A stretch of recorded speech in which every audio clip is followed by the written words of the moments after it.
Child care providers throughout Maryland are concerned about they might have to owe the state money for a mistake that they didn't make. WMAR2 News' Elizabeth Worthington has covered issues with the state's child care scholarship program for us before. And tonight she explains why many of them don't think it's worth the hassle to even offer them anymore.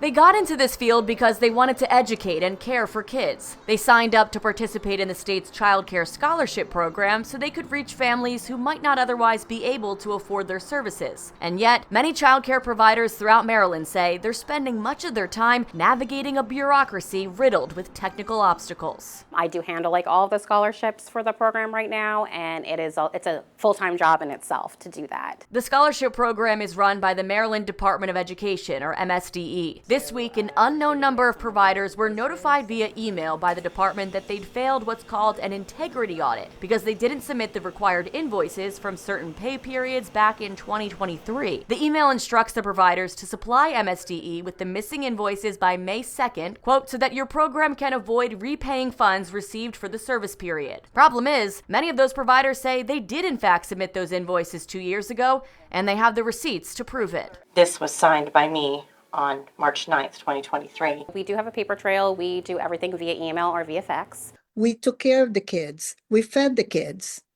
And now we owe them money?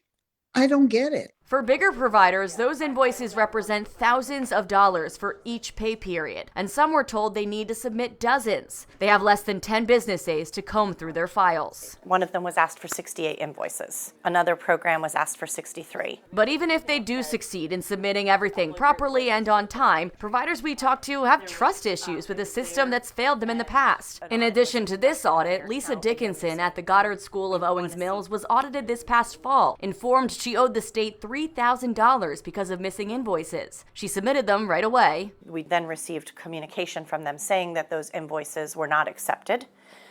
So our next recourse would be to request a hearing. The legal fees were going to cost more than what the state was asking for, so she just paid it. Only for MSDE to come back a few months later and say her business still had an outstanding balance of $3,000. Between the administrative burden and the threats of owing the state money, some providers are having second thoughts about even offering childcare scholarships. And for a lot of places in areas of higher poverty, 100% of their clients are on those scholarships. There are many people that are saying that they are going to sell their business. I've heard some of the smaller providers saying that because they can't keep this model it's not sustainable for them. The added stress of, I have the money now, but is this money mine forever? In a statement to WMAR2 News, MSDE says, quote, we understand the administrative demands placed on childcare providers and will support them in resolving this matter. Childcare providers can expect a follow-up notice that will offer clarity on the process and next steps. While the audit may identify discrepancies, no immediate repayment will be pursued solely due to missing invoices. Elizabeth Worthington, WMAR2 News.